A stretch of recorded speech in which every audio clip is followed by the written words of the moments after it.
നമസ്കാരം. JB ജംഗ്ഷനിലേക്ക് വീണ്ടും സ്വാഗതം. പരിചയപ്പെടുത്തൽ ആവശ്യമില്ലാത്തൊരു അതിഥിയാണ് നമ്മുടെ ജംഗ്ഷനിൽ ഇന്നുള്ളത്.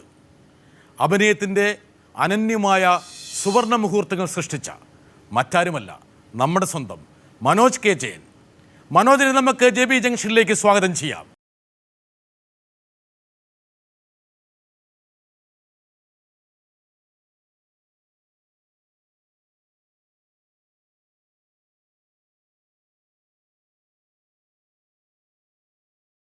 മനോജ് ഇതുപോലെ എൻ്റെ മുമ്പിൽ ഇരുത്തണം, ഇതുപോലെ തന്നെ സാറിന് മുമ്പിൽ ഇരിക്കണം എനിക്ക് വളരെ കാലമായിട്ട് ഞാനും ആഗ്രഹിക്കുന്ന കാര്യമാണ്. ഈ ഒരു ജംഗ്ഷൻ്റെ പ്രത്യേകത എന്ന് വെച്ചാൽ ഓക്കെ, ഇത് മനസ്സ് തുറക്കുന്നൊരു ജംഗ്ഷനാണ്, ഒരു യാത്രയാണ്. ഈ ജംഗ്ഷനിൽ നമ്മൾ വണ്ടി എടുക്കുകയാണ്. ഏത് വണ്ടി? ഈ ജംഗ്ഷനിൽ നിന്ന് വേണമെങ്കിൽ വഴി വേണം തിരിച്ചു വിടാം. ഇൻഡിക്കേറ്റർ ഉണ്ടോ? ഇൻഡിക്കേറ്റർ ഇല്ല. ഇല്ല. എങ്ങോട്ട്? ബ്രേക്ക് ചെറിയ ചെറിയ ബ്രേക്കുകളുണ്ടോ? ഇടയ്ക്ക് വേണ്ടി വരും. ചില ചോദ്യങ്ങൾ സാർ. ആക്സിലേറ്ററും ഉണ്ടാവും. അതെ, ക്ലച്ച് ഇല്ല. ഓക്കെ സാർ, ക്ലച്ച് പോയി എന്ന് പറഞ്ഞേക്കരുത്. മനോജ് പുതിയ ഭാവത്തിലാണ്. മനോജിൻ്റെ പഴയ മനോജിൻ്റെ രൂപത്തിലും ആ കൂട്ടിലുമല്ല. മനോജ് വേറൊരു ലൈനിലേക്ക് തിരിച്ചിരിക്കുന്നു. സന്തോഷം. സിനിമയിൽ തിരക്കേറിയൊരു നടനായി മനോജ് മാറിയിരിക്കുന്നു. സന്തോഷം. പണ്ടൊക്കെ മനോജിനെ കാണുമ്പോൾ മനോജിൻ്റെ മുഖത്ത് അല്പം ദുഃഖം, അല്പം വിഷമം, അങ്ങനെ പല ഒരുപക്ഷെ നമ്മളെപ്പോലുള്ള ആൾക്കാർ ആഗ്രഹിക്കാത്ത ചില ഭാവങ്ങളൊക്കെ മിന്നിമറിഞ്ഞിരുന്നു. ഇന്ന് മനോജിൻ്റെ മുഖം വളരെ എന്താ പറയുക, സന്തോഷം കൊണ്ട് നിറഞ്ഞിരിക്കുന്നു. മനസ്സമാധാനം വർദ്ധിച്ചോ? മനസ്സമാധാനമുണ്ട് സാർ, സന്തോഷമാണ്. തീർച്ചയായിട്ടും ഉണ്ട്.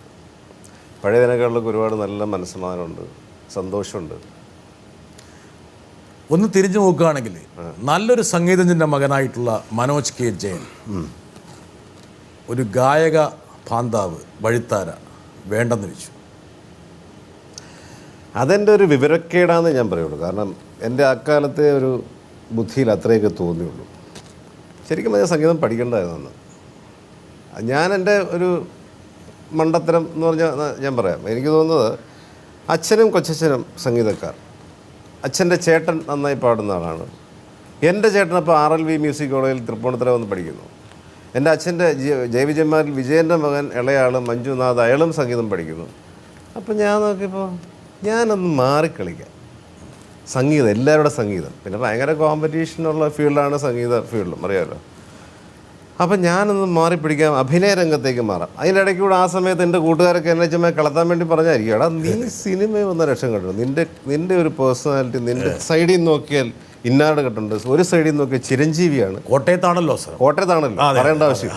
യുവമാരുടെ തന്നെ എല്ലാ ട്രിവാൻഡ്രം ഭാഷ ഞാൻ കിളത്തിയിട്ട് സിനിമയിലേക്ക് ചാടിക്കാനുള്ള ഒരു പരിപാടി. ആൾക്കാരെ അടിയെ വിടാൻ പറ്റി വേറൊരു സ്ഥലം ഭൂപ്രദേശത്തുണ്ടാവും. കോട്ടയം റബ്ബറിൻ്റെ സ്വഭാവമാണെന്ന് ആൾക്കാർ. അതെ, പല രൂപത്തിലും വരും. പക്ഷെ അവരൊക്കെ ഇനിയിപ്പോൾ എന്നെ കളത്താൻ വേണ്ടി പറഞ്ഞാൽ ഒരുപക്ഷെ അത് നന്നായിട്ട് വന്നില്ല, പിന്നെ സിനിമയിലേക്ക് എത്തപ്പെട്ടു. അപ്പോൾ അങ്ങനെ ഈ സംഗീതം തൽക്കാലം വേണ്ട, അഭിനയത്തിലേക്ക് മാറാമെന്ന് ഞാൻ തന്നെ സ്വയം തീരുമാനമെടുത്ത. പക്ഷേ എനിക്കിപ്പോൾ അത് ഭയങ്കരമായ റിഗ്രറ്റാണ്. ഒരു മര്യാദയ്ക്കൊരു സെമി ക്ലാസിക്കൽ സോങ്ങൊക്കെ ഈ ഇപ്പം ഒരുപാടുണ്ട്, നല്ല നല്ല സോങ്സ് ഉണ്ടല്ലോ മലയാളത്തിൽ. ഇപ്പോൾ ദേവി എന്നുള്ള പാട്ട്, ഗന്ധർവനിലെ ദേവി എനിക്കാണ് ഒടുക്കത്ത് ഇഷ്ടമുള്ള പാട്ടാണ്. ആ പാട്ടൊന്നും മര്യാദയ്ക്ക് പാടണമെന്ന് ഭയങ്കര ആഗ്രഹമുണ്ട്. പക്ഷേ അതിന് ചില സംഗതികൾ, സ്വരസ്ഥാനങ്ങൾ ഇടയ്ക്ക് പാടി നോക്കൂ. അതൊക്കെ പാടി നോക്കാറുണ്ട്. ഒന്ന് നോക്ക്, നമുക്ക് ഏതൊക്കെയാലും ദേവിയെ വിളിച്ചിട്ട് പാടുന്നതിന് കുഴപ്പമില്ല. ആ പാട്ടോ? അത് ഇതുവരെ സ്റ്റേജിൽ പാടില്ല. സാറിന് വേണ്ടി അത് ശ്രമിച്ചിട്ട് പരാജയപ്പെടുന്ന ആൾക്കാർ കാണട്ടെ. അതെ, അങ്ങനെ വേണം നോക്കാം. അതെ, അങ്ങനെ ആ രീതിയിലാണ് നോക്കി. ദേവി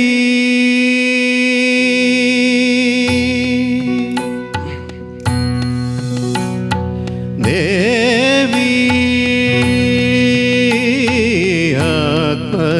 ആത്മരാഗമേക കന്യാവനിയിൽ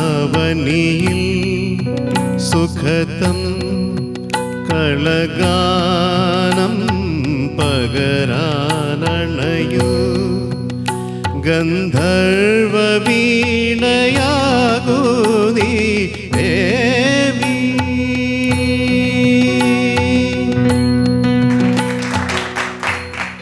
പക്ഷെ ഞങ്ങളെപ്പോലെ വലിയ സംഗീതമൊന്നും അറിയാത്തവർക്ക് അതിൻ്റെ പാകപ്പിഴകൾ മനസ്സിലാവുന്നുണ്ടാവില്ല. പക്ഷേ എങ്കിൽ പോലും ഞങ്ങളുടെ സാധാരണ ആസ്വാദക ആ ശേഷിയെ തൊട്ടുണർത്താൻ പറ്റുന്നൊരു വേണമെങ്കിൽ നമുക്കൊന്ന് പോവാം. പിന്തിരിഞ്ഞ് നോക്കുമ്പോൾ പലരെയും നമ്മൾ ഓർക്കണം, അതിൽ ഒരാളാണ്.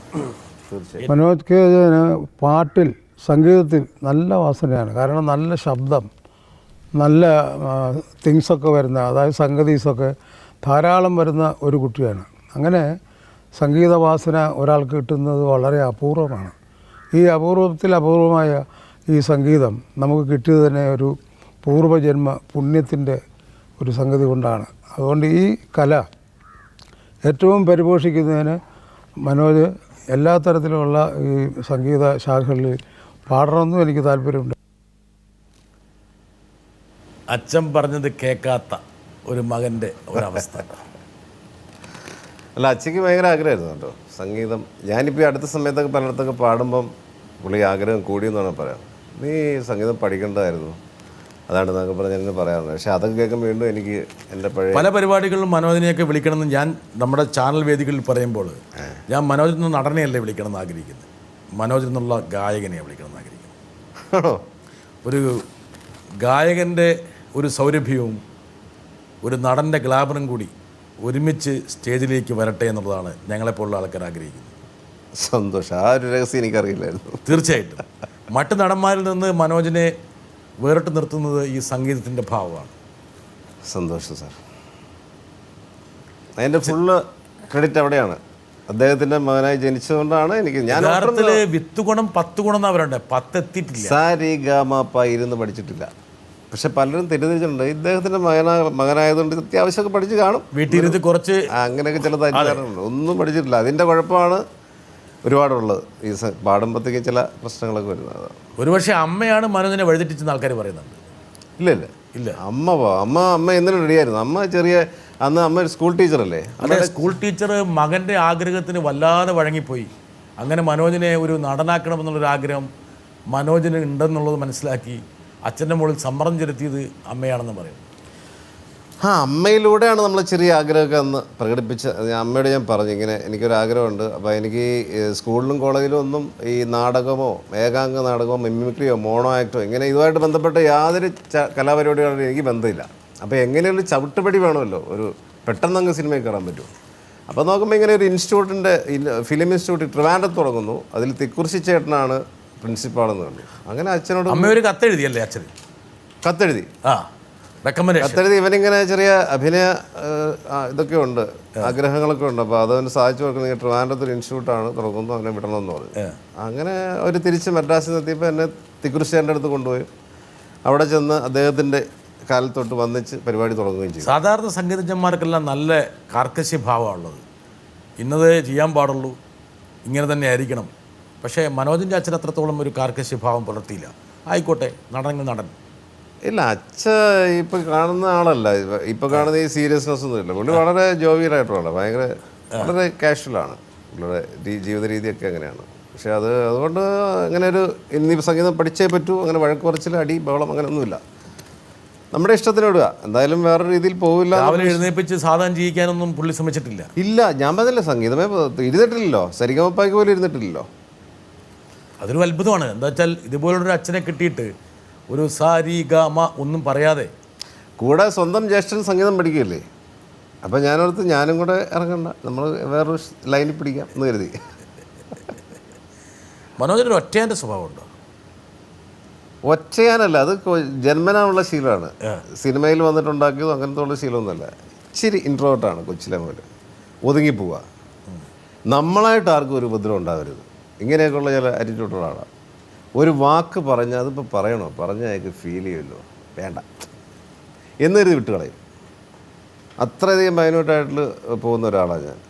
സൗഹൃദങ്ങൾ തന്നെ ഇങ്ങനെ വളരെ അപൂർവ സൗഹൃദങ്ങൾ ഒഴിച്ച് ബാക്കി സൗഹൃദങ്ങൾ ഉണ്ടാക്കാനൊന്നും മനോജ് ശ്രമിക്കാറ് ഇല്ല. എനിക്കൊരു ഗ്രൂപ്പ്, വലിയ ബഹളം, അവിടെ ഒരു എന്താ മദ്യപാന സദസ്സോ അങ്ങനെയുള്ള അതൊന്നും എനിക്ക് ശരിയായി കംഫർട്ടബിൾ അല്ല. എനിക്ക് എൻ്റെ ഫ്രണ്ട്ഷിപ്പും വളരെ സെലക്റ്റഡാണ്, ഭയങ്കര സെലക്റ്റീവാണ് ആ കാര്യത്തിലും. അവരുമായിട്ട് ഞാൻ കംഫർട്ടബിൾ ആയിരിക്കണം, അല്ലാത്തൊരു സ്ഥലത്ത് നിന്ന് ഞാൻ ശരിയാവത്തില്ല. ആർക്കും എന്ത് ചോദിക്കാനുണ്ടോ നോക്കാം. ഓക്കെ. ഹലോ മനോജ്, നമ്മൾ തിരുവനന്തപുരത്ത് ഒരേ കാലഘട്ടത്തിൽ സിനിമാ സ്വപ്നം കണ്ട് വന്ന അനിൽ മനോജ്, ഞാൻ, ഏലിയാസ്, കുറേ സുഹൃത്തുക്കളുണ്ടായിരുന്നു. അപ്പോൾ അന്ന് നമ്മൾ സിനിമയെക്കുറിച്ച് സ്വപ്നം കണ്ടപ്പോൾ നമ്മൾ പറയുമായിരുന്നു, ചിത്രാഞ്ജലിയുടെ തൊട്ടടുത്തുള്ള നമ്മുടെ ഇൻസ്റ്റിറ്റ്യൂട്ടിൻ്റെ മുകളിൽ നിന്നിട്ട് മമ്മൂട്ടി, മോഹൻലാലൊക്കെ അതുവഴി കടന്നു പോകുമ്പോൾ എന്നെങ്കിലും ഞാനിതുവഴി പോകും. അങ്ങനെ പോകുമ്പോൾ ഞാൻ പറഞ്ഞു, ഞങ്ങൾക്കൊന്ന് കൈ കാണിക്കണേന്ന്. അതേ മനോജ് ഇന്ന് വലിയ നടനായി മാറിയിരിക്കുന്നു. അതേ സമയത്ത് നമ്മുടെ കൂടെ തന്നെ ഒരു പലരെയും നമ്മൾ മറന്നും പോയി, കാണാറുമില്ല. ആ സൗഹൃദങ്ങളെ വീണ്ടും ഒന്ന് കാണണമെന്ന് മനോജിന് നിങ്ങൾക്ക് തോന്നിയിട്ടുണ്ടോ? തീർച്ചയായിട്ടും. ഒരുപക്ഷെ മനോജിന് പഴയ സൗഹൃദങ്ങൾ വീണ്ടെടുക്കാൻ പറ്റുന്നൊരു സാവകാശവും സമയം ഇപ്പോൾ ഉണ്ടാകണമെന്നില്ല. എനിക്ക് ഏറ്റവും വലിയ ആഗ്രഹം ഇപ്പോൾ എന്താണെന്ന് വെച്ചാൽ, ഇവനിപ്പം എൻ്റെ അലി അക്ബറാണ്, എൻ്റെ അടുത്ത സുഹൃത്താണ്. എൻ്റെ ഒരു സിനിമാ ചരിത്രം എടുത്താൽ ഞാൻ എവിടെയും പറയുന്നതാണ്, മാമലകൾക്കപ്പുറത്ത് എന്ന സിനിമയാണ് എൻ്റെ ആദ്യ സിനിമ. ആ ചിത്രം റിലീസായിട്ടില്ല, അതിൻ്റെ സംവിധായകനാണ്. പക്ഷെ ഇവൻ ആ വർഷത്തെ സംസ്ഥാന അവാർഡ് കിട്ടി, പുതുമുഖ സംവിധാനമുള്ള സംസ്ഥാന അവാർഡ് കിട്ടി. നമ്മൾ കുറച്ച് കണ്ടു കഴിഞ്ഞാൽ എല്ലാം പിച്ചക്കാരെ പോലെ ആ അവസ്ഥയിലിരിക്കുക. സിനിമയിൽ വന്നു തുടങ്ങിയ സമയമല്ലേ, ഗ്ലാമർ എന്നൊരു സാധനം ആർക്കും ഇല്ല, സിനിമാക്കാരെന്ന് പറയത്തില്ല. അങ്ങനെയുള്ളൊരു സിനിമ 3.5 ലക്ഷം രൂപയും കൊണ്ട് ഫസ്റ്റ് കോപ്പി ആയ സിനിമയാണിത്. അപ്പോൾ ഇവന് അലി പറഞ്ഞ കാര്യം ഞാൻ പറയില്ലേ, എനിക്ക് ഏറ്റവും ആഗ്രഹമുള്ളതാണ് ഈ പഴയ സുഹൃത്തുക്കളൊക്കെ ആയിട്ട് ഒന്നിച്ച് കൂടാൻ പറ്റുക എന്നുള്ളത്. ഞാൻ ഇവരെയൊക്കെ പലരുടെ സ്ഥലത്ത് വെച്ച് കാണുമ്പോൾ പറയടാ നമുക്കൊന്ന് കൂടണ്ടടാ എന്നൊക്കെ പറഞ്ഞ് പറയാറുണ്ട്. പക്ഷേ സമയം കിട്ടാറില്ല, അതിൻ്റെ സാഹചര്യം വെക്കാറില്ല. ഞങ്ങൾ ചെറിയ ഒരു ഹോസ്റ്റൽ അവിടെ തിരുവല്ലത്തിനടുത്ത് പാച്ചല്ലൂർ എന്ന് പറയുന്ന സ്ഥലത്താണ് ഹോസ്റ്റൽ. അവിടുത്തെ ആ ഒരു ജീവിതം ഭയങ്കര രസമുള്ളായിരുന്നു. ഭക്ഷണം പോലും വേണ്ടാന്ന് വെച്ച് മനോജ് സിനിമയ്ക്ക് പോകുന്നൊരു സ്വഭാവക്കാരനാണെന്നാരോ പറഞ്ഞു കേട്ടു. ഭക്ഷണം ഞാൻ നേരെ അവിടുന്ന് പാച്ചല്ലൂർ നിന്നൊരു ബസ് പിടിക്കുക, ശ്രീപത്മനാഭയിലോ കൃപയിലോ അവിടെയൊക്കെ വന്നിട്ട് പടം കണ്ടിട്ട് നമ്മുടെ ആ ലൂസിയുടെ ഓപ്പോസിറ്റിലൊരു കമ്പിപ്പടിയുണ്ട്, അവിടെ എങ്ങനെ നിൽക്കും. സിനിമാ സ്വപ്നങ്ങളാണ് മൊത്തം. ലൂസിയിലോട്ടാണ് നോട്ടം. ഇവിടെയൊക്കെ എന്ന് താമസിക്കാൻ പറ്റും. നമ്മുടെ പഴയ സാജൻ്റെ അപ്പോൾ ഒരു 9:45 പൂവാർ വിഴിഞ്ഞം ബസ് വരും. അതേ കയറി മുഴുവൻ മീനിൻ്റെ മണമുള്ള കമ്പി, കാരണം മുഴുവൻ മീൻകരാണ്. അപ്പോൾ ഈ മീനിൻ്റെ മണമുള്ള കമ്പിയിൽ പിടിച്ച് ആ ഫുൾ മീനിൻ്റെ മണമായിരിക്കും ബസ്സിൻ്റെ. അതിൻ്റെ അകത്തുനിന്ന് സ്വപ്നം കണ്ട് ആണ് സിനിമ തുടക്കം. അതൊരു കാലം. മനോജിന് ക്ലാസ് എടുക്കാൻ വന്ന പലർക്കും മനോജിലുള്ള ഒരു നടനെ തുടക്കത്തിലെ തിരിച്ചറിയാൻ കഴിഞ്ഞു, കണ്ടെത്താൻ കഴിഞ്ഞു. അതെ, അതിൻ്റെ ഉദാഹരണം ആദം അയ്യൂബ് സാർ, എൻ്റെ ആദ്യത്തെ ഗുരുനാഥൻ എന്ന് വേണമെങ്കിൽ പറയാം.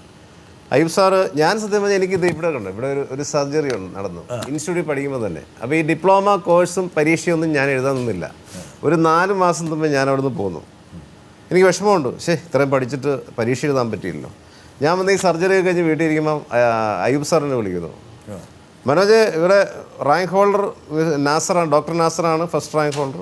മനോജ് എഴുതാൻ പറ്റിയില്ല, കുഴപ്പമില്ല, പക്ഷെ നല്ലൊരു അവസരം വരുന്നു. ഞാനൊരു സീരിയൽ സംവിധാനം ചെയ്യാൻ പോകുന്നു, മനോജാണ് അതിൽ നായകൻ. ഞാൻ ഞെട്ടി. എടാ ഞാൻ പരീക്ഷ പോലും എഴുതാന്നില്ല, എനിക്ക് റാങ്ക് പോലും ഒന്നുമില്ല, ഇത് കൊള്ളാല പരിപാടി. ഇപ്പം സാറ് ഭയങ്കര സന്തോഷത്തിൽ വിളിച്ചു പറഞ്ഞു. അങ്ങനെയാണ് ഈ കുമളകൾ സീരിയലിലേക്ക് എത്തപ്പെടുന്നത്. കുമളകൾ സീരിയൽ എൻ്റെ ഒരു ആദ്യത്തെ ഒരു ബ്രേക്കാണ് തീർച്ചയായിട്ടും.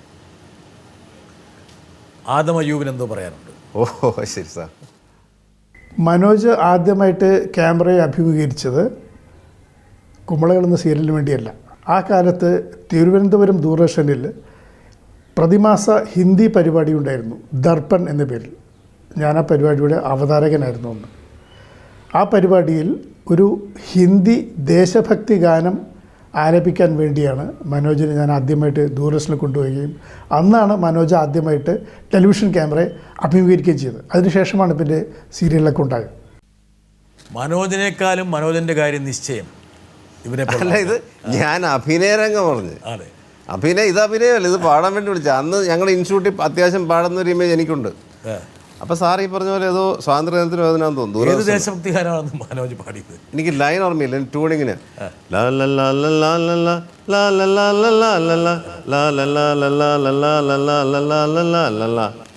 ഇങ്ങനെ ഒരു സാധനം. അപ്പം 4 പേരിങ്ങനെ നിരന്ന് പാടും, ഒരേ യൂണിഫോം ഒക്കെ ഇടാം. ദൂരദർശനം അങ്ങനെയാണല്ലോ, ജുബ്ബ ഇതിട്ട്. ഞാനിത് വരുന്നതെന്ന് നമ്മുടെ ആയുർവേദ കോളേജില്ലേ, ആയുർവേദ കോളേജിൻ്റെ ഓപ്പോസിറ്റ് TV ഷോറൂം. അന്ന് ബ്ലാക്ക് ആൻഡ് വൈറ്റ് TV ഉള്ളൂ, കളറായിട്ടില്ല. ട്രിവാൻഡ്രത്തും കോട്ടയത്തും കാലിക്കട്ടും മാത്രമേ TV കാണാൻ പറ്റുള്ളൂ. അപ്പോൾ ഞാൻ ട്രിവാൻഡ്രത്തുള്ളതുകൊണ്ട് പോയി ആ വഴി സൈഡിൽ പോയി ഇങ്ങനെ നോക്കി, ആദ്യമായിട്ട് TV വരുന്നതല്ലേ, ഇടയ്ക്കിടയ്ക്ക് 1-2 ക്ലോസപ്പൊക്കെ ഒന്ന് പോയി ഹാപ്പി. അങ്ങനെ സാറ് പറഞ്ഞത് ശരിയാണ്. അതിലൂടെ പക്ഷേ അഭിനയരംഗം എന്ന് പറയുന്നത് സാറിൻ്റെ സീരിയലാണ്, മറ്റേതൊരു പാട്ടാണ്. ശരി, ആദ്യമായിട്ട് ക്യാമറ അഭിമുഖീകരിച്ചത് ഈ ദൂരദർശൻ്റെ ഈ ക്യാമറയിലാണ്. സാറിൻ്റെ സീരിയലിലേക്ക് അഭിനയിക്കാൻ പോകുമ്പോൾ മനോജ് ചിന്തിച്ചു ഇതൊരു പക്ഷേ വെള്ളിത്തിരയിലേക്കുള്ള ഒരു പ്രവേശന കവാടമായിരിക്കും? ഈ സീരിയൽ അഭിനയിച്ചുകൊണ്ടിരുന്ന സമയത്ത് കാണികളും നമ്മുടെ കൂട്ടത്തിലുള്ള ആൾക്കാരും മറ്റേ അയൂബ് സാറും ഒക്കെ എന്നെ ഒരു പ്രതീക്ഷ തന്നിരുന്നു. ഈ സീരിയലിൽ വെളിവന്ന മനോജിന് ഗുണമുണ്ടാവും, കാരണം നന്നായി ചെയ്തു വരുന്നുണ്ട് എന്നുള്ളൊരു പേര് അവിടെ സെറ്റിൽ മൊത്തത്തിലുണ്ടായിരുന്നു. അപ്പോൾ ഒരു ചെറിയ പ്രതീക്ഷ, എവിടെയോ ഒരു ചെറിയ തിരുനാളം എവിടെയോ കത്തി.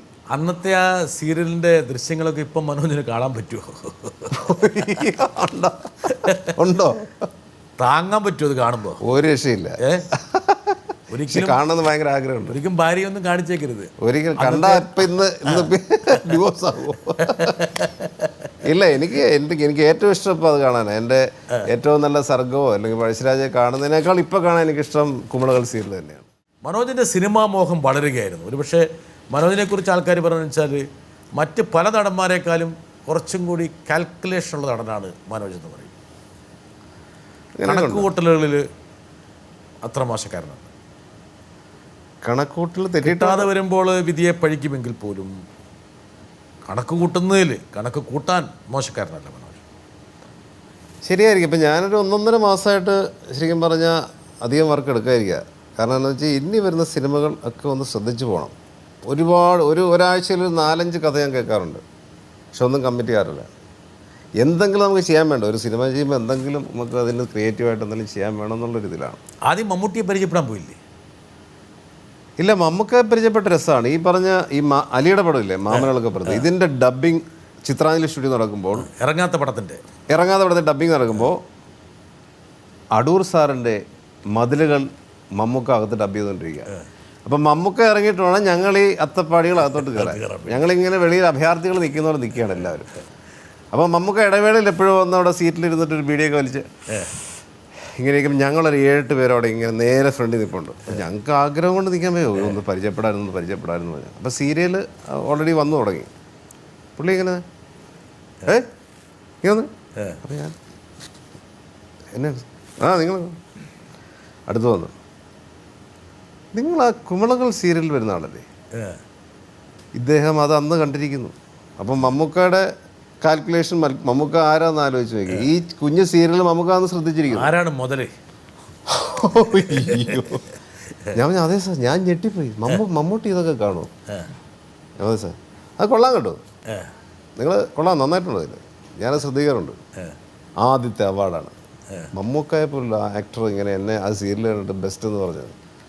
അങ്ങനെ ഒരു സംഭവം ഉണ്ടായി. അങ്ങനെയാണ് മമ്മൂക്ക എന്നെ വിളിച്ച് പരിചയപ്പെടുമായിരുന്നു. അപ്പം ഞാൻ സാർ ഇന്നയാളുടെ മോനാണ്. ഓ അത് ശരി, അവരെ എനിക്കറിയാം, പിന്നെ അവർ വളരെ ഫേമസ് അല്ലേ, എനിക്കറിയാം. അങ്ങനെ ആദ്യത്തെ മീറ്റിംഗ് കഴിഞ്ഞു. വല്ല ഉപദേശം തന്നോ? ഉപദേശമൊന്നുമില്ല, നന്നായിട്ടുണ്ടെന്ന് പറഞ്ഞു. കൊള്ളാം, കീപ് ഇറ്റ് അപ്പ് എന്ന് പറഞ്ഞു.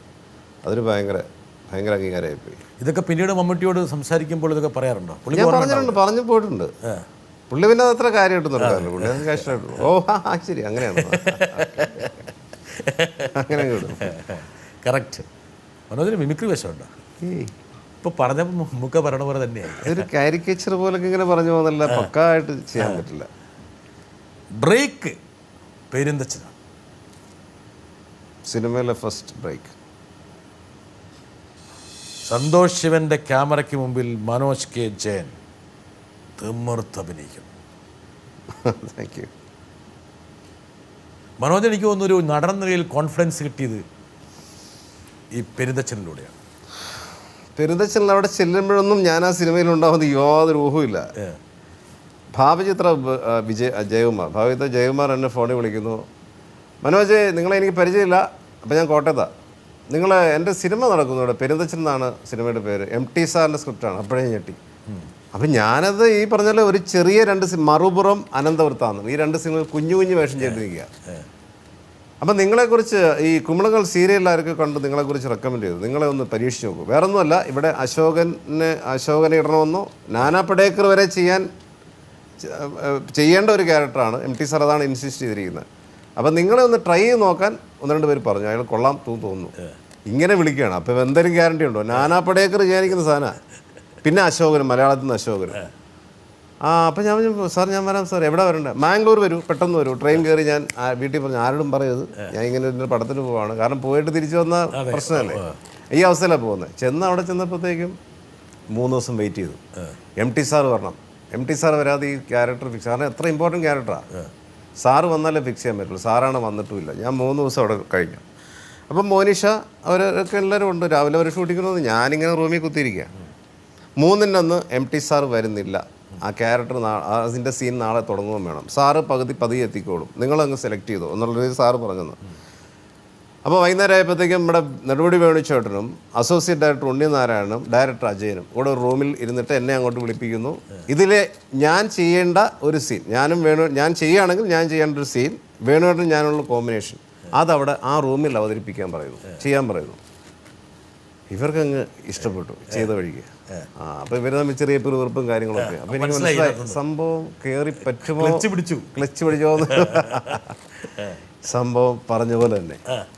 നിങ്ങളെ രാവിലെ ഷൂട്ടിംഗ് ഉണ്ട്, അറിയാമല്ലോ ക്യാരക്ടർ മുഴുവൻ മുടി എടുക്കണം. ഞാൻ ഭയങ്കര സ്റ്റൈലായിട്ട് അക്കാലത്തെ എനിക്കന്ന് എൻ്റെ അവസ്ഥ എന്ന് പറയുക, എനിക്ക് ഈ റൊമാൻറ്റിക് വേഷങ്ങളൊക്കെ ചെയ്ത് ഇങ്ങനെ ഒരു പൈങ്കിളി സാധനമൊക്കെ ചെയ്ത് ഇങ്ങനെ ഒരു സ്റ്റാർ ആവണം എന്നുള്ളതേ ഉള്ളൂ. എനിക്കിങ്ങനെ ഒരു വളരെ സീരിയസ് ക്യാരക്ടറായിട്ട് ഇത്രയും ഡെപ്തുള്ള ക്യാരക്ടറായിട്ട് വരണമെന്നില്ല.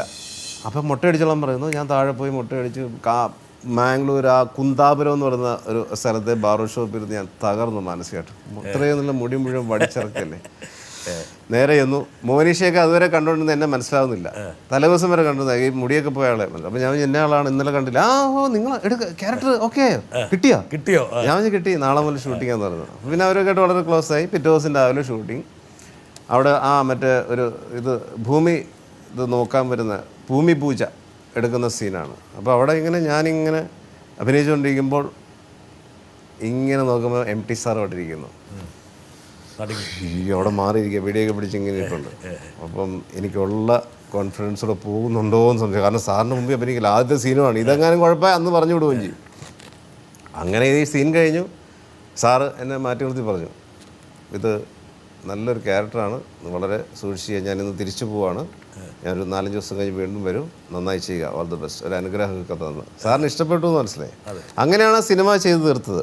അത് സാർ പറഞ്ഞ പോലെ എൻ്റെ അഭിനയ ജീവിതത്തിലെ ആദ്യത്തെ ബ്രേക്ക്. ആ സിനിമയില്ലെങ്കിൽ ഞാൻ സർഗത്തിലെത്തില്ല, അല്ലെങ്കിൽ മണിരത്നത്തിൻ്റെ തളപതിയിലേക്ക് എത്തില്ല. ഇങ്ങനെയൊക്കെയുള്ള വലിയ പാതകൾ കിട്ടി. ആ സിനിമയ്ക്ക് ശേഷം തമിഴിലേക്കാണ് പോയത്. നേരെ തമിഴിലേക്ക് പോയത്, തളപതിയിലേക്ക് പോയത്. വലിയൊരു പ്രോജക്റ്റായിരുന്നു. വലിയ പ്രോജക്റ്റ്. ചിന്തിക്കാൻ പറ്റും, ഇന്ന് ചിന്തിക്കാൻ പറ്റുമോ?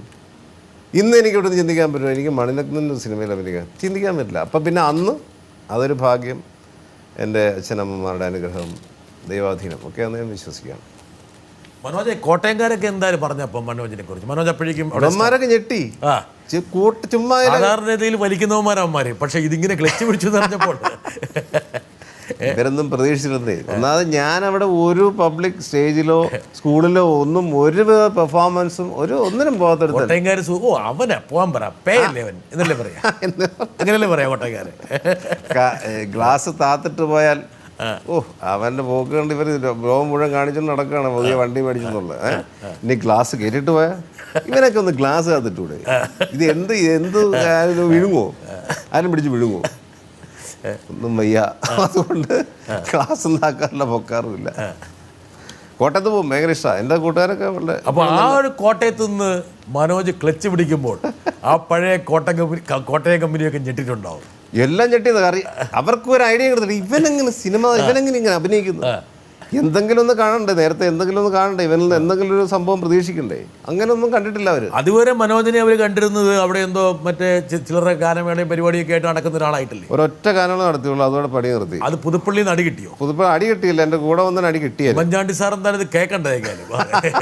പുതുപ്പള്ളി പെരുന്നാള് ഇങ്ങനെ ഒരു സൂചിട്ട വീഴത്തില്ല. എൻ്റെ കൂട്ടുകാരൻ എൻ്റെ വീടിൻ്റെ അടുത്തുള്ളവനാ. ഇവൻ വിളിച്ച് അവനൊരു ധൈര്യത്തിന് വേണ്ടിയായിരിക്കാം, എടാ നീ നന്നായിട്ട് പാടില്ലേ, എടാ നിനക്ക് പാടാ, ഈ വോയിസ് ഓഫ് കോട്ടയം എന്നൊരു ഗാനമേള ട്രിപ്പ് തുടങ്ങുകയാണ്, ഞാനതിൽ പാടുകയാണ്, നിനക്ക് 2 പാട്ട് പാടുക. ഇവൻ പറഞ്ഞ് ഇളക്കി അവസാനം ഞാനതിൽ പോകുന്നു. പ്രോഗ്രാം തുടങ്ങുന്നു. ഞാൻ പാടുന്ന പാട്ട് ഒന്ന് ദേവദാരു പൂത്തു. അത് ഓർമ്മയുണ്ടോ? പഴയ വലിയ ഹിറ്റ് പാട്ടാണ്. ദേവദാരു പൂത്തു എൻ മനസ്സിൻ താഴ്വരയിൽ, ദേവദാരു പൂത്തു എൻ മനസ്സിൻ താഴ്വരയിൽ, നിതാന്തമാം തെളിമാനം പൂത്ത നിശീതിനിയിൽ ദേവദാരു പൂത്തു എൻ മനസ്സിൻ താഴ്വരയിൽ. ഈ പാട്ട് ആദ്യത്തെ പാട്ട് കൈയടിച്ചു ആൾക്കാര്, പുതുപ്പള്ളിക്കാര്. അന്ന് കൈയടിച്ചു. എനിക്ക് ഞാൻ രക്ഷപ്പെട്ടു സാർ, ഞാൻ ഭയങ്കരമായിട്ട് രക്ഷപ്പെട്ടു. രണ്ടാമത്തെ പാട്ട് വേറൊരു അന്നത്തെ എനിക്കൊന്ന് ആട്ടക്കലാശം എന്ന സിനിമയിലെ മോഹൻലാൽ ഹീറോ ആയിട്ടുള്ള പടം. അതിലെ ഒരു വേറെ ടൈപ്പ് സോങ്, ഒരു വെറൈറ്റി ആയിക്കോട്ടെ. നാണമാകുന്നു മേനി നോകുന്നു എന്റെ കണ്ണിൽ മുള്ളു കൊള്ളുമ്പം, ഓലപ്പീലികൾ വെറും നീലച്ചായയിൽ ചേർന്നിരിക്കാൻ പോരുമ്പം തോന്നുമ്പം, നാണമാകുന്നു മേനി നോകുന്നു എന്റെ കണ്ണിൽ മുള്ളു കൊള്ളുമ്പം. ഈ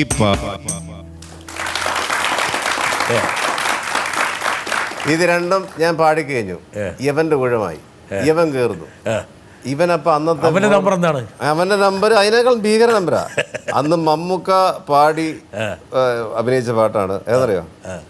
മാനേ മധുര കരിമ്പേ മലർത്തേനെ മദനക്കുഴമ്പേ ഒന്നു വന്നാട്ടെ തന്നലല്ല നാണമെന്തേ ചൊല്ലു ചൊല്ലു നാവിറങ്ങിപ്പോയോ മാനേ മധുര. ഈ പാട്ട് എനിക്കറിയില്ല, ഇപ്പോഴും പ്രാക്ടീസ് ചെയ്തിട്ടില്ല, എനിക്കറിയില്ല. ഇവൻ കയറി പാടി. ഇവനൊന്ന് കൊഴിപ്പിക്കാൻ വേണ്ടി ഇച്ചിരി ഡാൻസും കാര്യങ്ങളും ഇത് ആൾക്കാർക്ക് പിടിച്ചില്ല. സംഗതി കൂട്ടിയിട്ടു. എല്ലാം കൂടെ കൂവലെന്ന് പറഞ്ഞാൽ സഹിക്കാൻ പറ്റില്ല. അതായത് ഒന്നും കേൾക്കത്തില്ല പാട്ട്. എനിക്ക് എൻ്റെ 2 പാട്ടും പാടിക്കഴിഞ്ഞു. ഇവനാകെ വേർത്തൊലിച്ച് ഈ പാട്ട് കഴിഞ്ഞോടെ ഞാൻ ഇതിൻ്റെ രണ്ടാമത്തെ പാട്ട് പാടുന്നില്ലേ, അതിനി പറഞ്ഞൊന്ന് ഞാൻ ആലോചിച്ചിട്ടിരിക്കുക. പ്രശ്നമാവെന്ന് തോന്നുന്നു. അങ്ങനെയാണ് ഇവിടുന്ന് സ്ഥലം കാലിയാക്കാം. കാരണം അപ്പോഴത്തേക്ക് ഇവനെ തല്ലണം, അതാണ് ഭയങ്കര കുഴപ്പമായി. അപ്പോൾ എൻ്റെ വേറൊരു സുഹൃത്തുണ്ട്, അവൻ മനോജ് സ്കൂട്ടി ചെയ്ത് കൊടുത്തു. ഞാൻ സ്കൂട്ട് ചെയ്തത് എന്ന് വെച്ചാൽ എൻ്റെ സുഹൃത്തൊന്നും ചേട്ടാ എത്രയും ഇവിടുന്ന് കുഴപ്പമാവാം, ഇവനെ തല്ലണം എറിയണം എന്നൊക്കെ ആൾക്കാർ നിൽക്കുക. തലേ തുണിയിട്ട്, ഇവൻ്റെ തലയിൽ കൂടെ തുണിയിട്ട് ഞാൻ ഈ ആൾക്കൂട്ടത്തിനിടയിൽ കൂടെ തന്നെ ഇങ്ങനെ നിൽക്കില്ല, കാട്ടിനിടയിൽ കൂടെ പോകുന്ന ഇങ്ങനെ പോയി ഉരുകുന്ന ജന, ലക്ഷക്കണക്കിന് ജന. ഒരു ഓട്ടോ സ്റ്റാൻഡ് കിട്ടി, ചാടിക്കയറി ഓട്ടോയ്ക്കകത്ത് കയറി ആശ്വാസമായി. ഇവനെ നടുക്കിരുത്തി, സേഫ് സുരക്ഷിത വലയം നടുക്കിരുത്തി. ഞാൻ അപ്പുറത്ത്, ഇവൻ മെഹബൂബ് എന്ന് എൻ്റെ ഫ്രണ്ട് ഇപ്പുറത്ത് ഇരുത്തി. വണ്ടി ഇങ്ങനെ കുറച്ച് പോയിക്കൊണ്ടേ, അതായത് മരിച്ച വീട്ടിലെ അവസ്ഥയാണ് വണ്ടിക്കകത്ത്.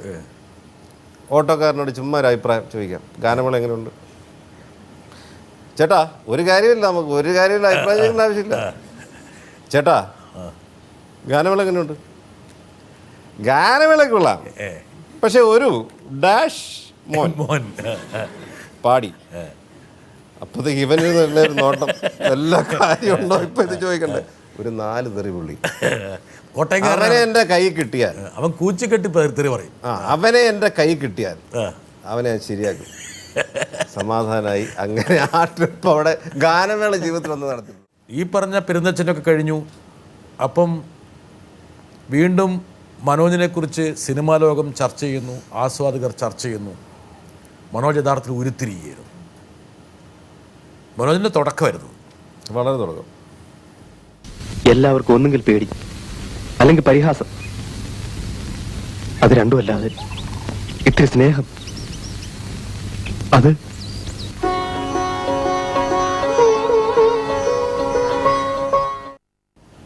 സർഗം.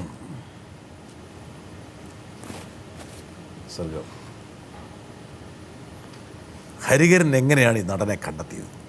പെരുന്തച്ഛൻ മാത്രമായിരുന്നു അദ്ദേഹത്തിന് മുമ്പിലുള്ള വാതായനം? അത് മാത്രമാണ്.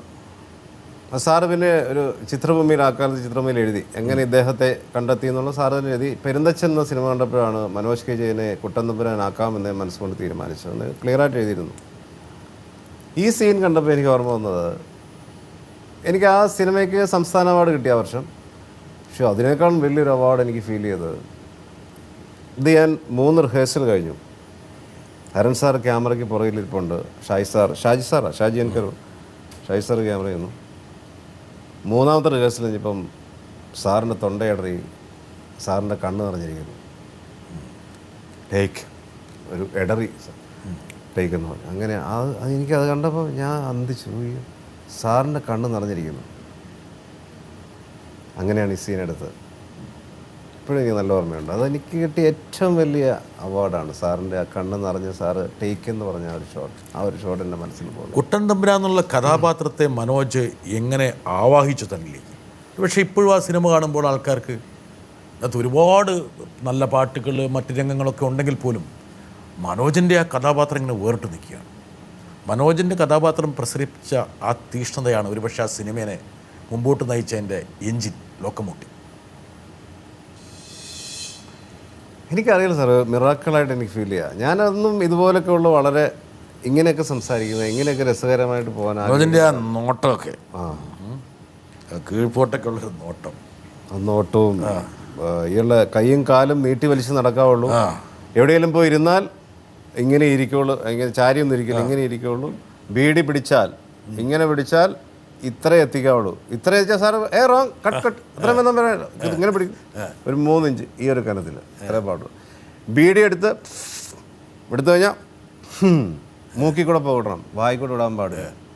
ഇങ്ങനെയൊക്കെയുള്ള ഒരുപാട് മാനറിസമുള്ള നമ്മുടെ കയ്യിലും നിൽക്കുന്നല്ല. എന്നെപ്പോലൊരു പുതുമുഖത്തിനൊന്നും ഒരിക്കലും കയ്യെത്തി പിടിക്കാൻ നോട്ടമൊക്കെ ഒരു പക്ഷേ ആരെങ്കിലും എവിടെയെങ്കിലും മനസ്സിൽ അങ്ങനെ ഒരു കഥാപാത്രം ഇതുപോലെ ശരൺ സാർ പറഞ്ഞു തന്നിട്ടുള്ള മാനറിസംസ് അങ്ങനെ ഞാൻ ഫോളോ അപ്പ് ചെയ്തത്. കാരണം ജീവിച്ചിരുന്ന ക്യാരക്ടർ എന്ന് ഞാൻ പറഞ്ഞിട്ടുണ്ട് ഈ ക്യാരക്ടർ. അതുകൊണ്ട് അതിന് ഭയങ്കര ഒരു ജീവനുണ്ട്. ഈ ക്യാരക്ടർ ജീവിച്ചിരുന്ന ആളാണ്. മനോജ് ഈ സിനിമ ഷൂട്ട് ചെയ്തതിന് ശേഷം പിന്നീട് ഈ സിനിമ കണ്ടപ്പോൾ മനോജിന് എന്താ തോന്നിയത്? ഞാനിങ്ങനെ അന്തം വിട്ടിരുന്നുണ്ട്. ഞാൻ തന്നെയാണോ? കാരണം എന്നാന്ന് വെച്ചാൽ എന്നിൽ ഇപ്പം ആവാഹിച്ചത് എന്നിൽ നിന്നാണ്. സാറ് എന്നിൽ നിന്ന് എന്തോ ആവാഹിച്ചെടുത്തുകൊണ്ട് പോയ പോലെ എനിക്ക് ഫീൽ ചെയ്തത്. അതുകൊണ്ട് ഞാനിങ്ങനെ ഒരു സാധാരണക്കാരൻ കാണുന്ന പോലെ കാണുന്നുണ്ട്. ഇത് എങ്ങനെ ഈ ക്യാരക്ടർ, എന്തൊരു ക്യാരക്ടർ. ഞാനന്ന് ഈ സിനിമയുമ്പോൾ ഞാൻ അത്ര സീരിയസ് അല്ല, ഈ പറയുമ്പോൾ ചെയ്യുന്നതല്ല. അത് കഴിഞ്ഞാൽ പിന്നെ ഞാനും വിനീതും കൂടെ ഭയങ്കര തമാശകളും ചിരിയും കളിയും ഒക്കെയാണ്. അപ്പോൾ അതുകൊണ്ട് ഇങ്ങനെ ചില ആക്ടേഴ്സൊക്കെ ഇല്ലേ ഒരു ക്യാരക്ടർ ചെയ്തുകൊണ്ടിരിക്കുമ്പോൾ വേറെ മിണ്ടില്ല, പിന്നെ ആ കഥാപാത്രം നഷ്ടപ്പെട്ടു പോകുന്നത്, ഇങ്ങനെ ചിരിക്കാതിരിക്കുക, വല്ലതൊക്കെ വായിച്ച ആ കോൺസെൻട്രേഷൻ, അതൊന്നും എനിക്കതിലൊന്നും വലിയ കാര്യമൊന്നും തോന്നില്ല. അതായത് ആ സമയത്ത് ചെയ്യുന്നുള്ളതാണ്. ചിലർ പറയുന്നതായിട്ട് ഞാൻ ആ ഷൂട്ടിംഗ് കഴിഞ്ഞ് പിന്നെ ഒരു 4 മാസം ആ കഥാപാത്രമായി തന്നെ ജീവിച്ചുകൊണ്ടിരുന്നു. അല്ല, അത് ചില ക്യാരക്ടർ ഈ സിനിമ കഴിഞ്ഞ് 10-40 ദിവസം ഷെഡ്യൂളൊക്കെ കഴിഞ്ഞ് പോകുമ്പോൾ 1-2 ദിവസത്തേക്ക് ചിലപ്പോൾ അതിൻ്റെ ഹാങ് ഓവർ ഉണ്ടാവും. അതല്ലാതെ ഒരു ഷോട്ട് കഴിഞ്ഞാൽ നമ്മളപ്പം മാറിയിരിക്കണം, അതാണ് ആക്ടർ. അല്ലാതെ അത് തന്നെ പിടിച്ചുകൊണ്ട് നടക്കുന്നതൊന്നും വലിയ സംഭവമൊന്നുമില്ല.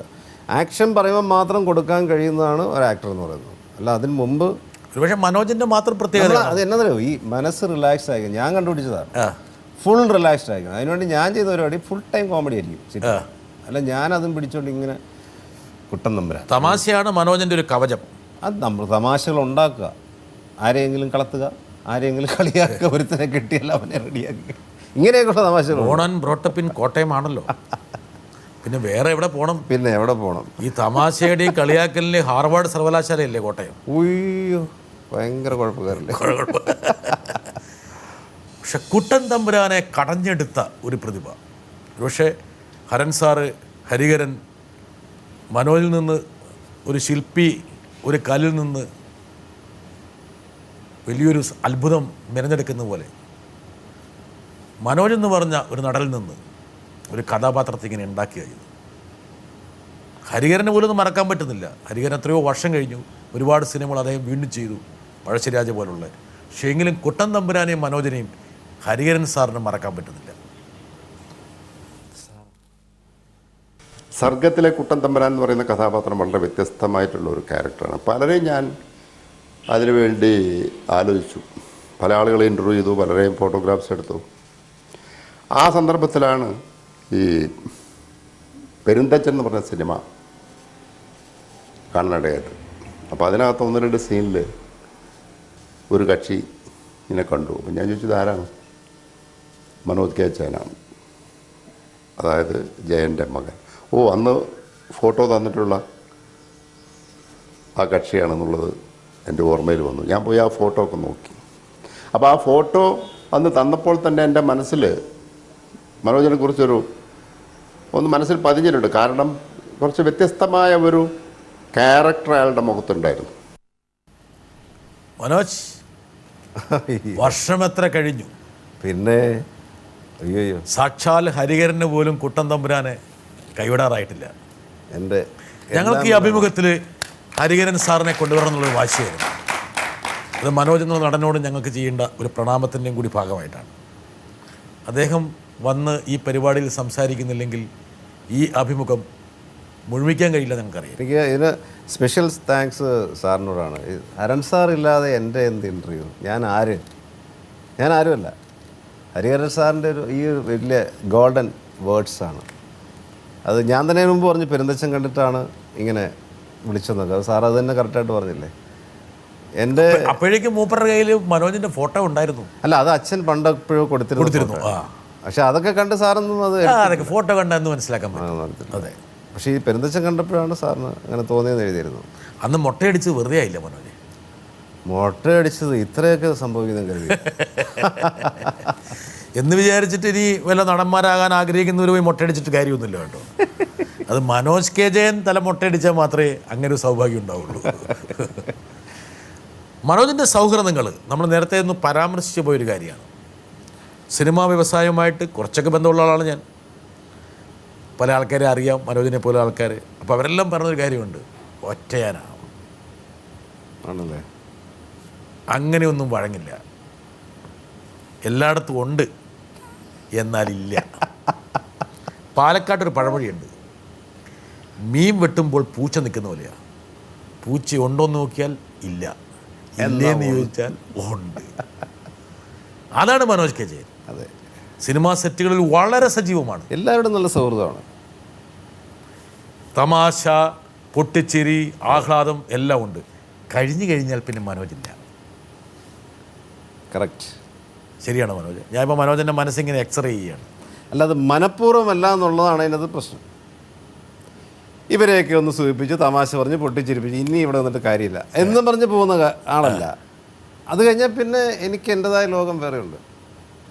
എന്താ ലോകം മനോജ്?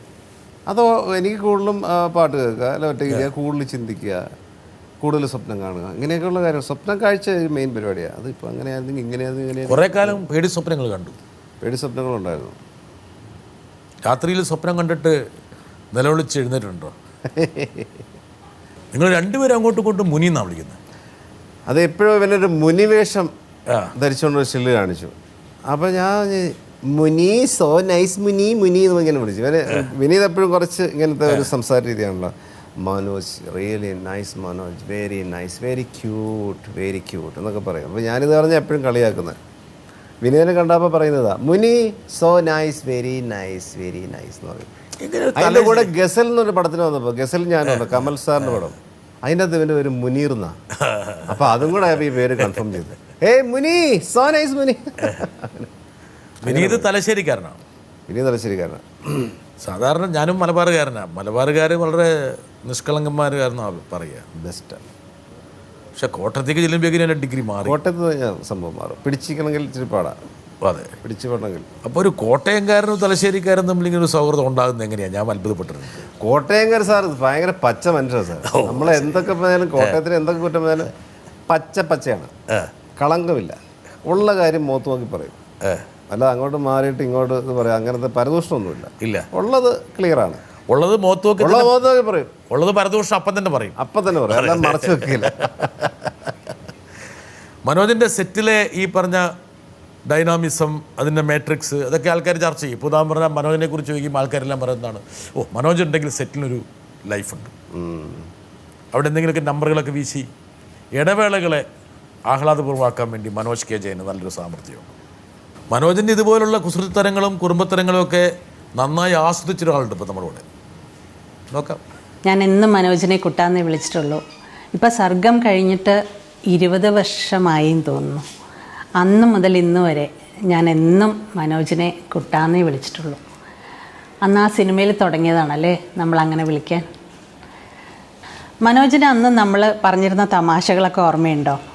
ഞാനും മനോജും വിനീതും കൂടെ രംബയെ കളിയാക്കിയിരുന്നതൊക്കെ, ഡാൻസ് അറിയില്ല, പാട്ടറിയില്ല എന്നൊക്കെ പറഞ്ഞിട്ട്. ഇപ്പം രംബ എവിടെ എത്തിയല്ലേ?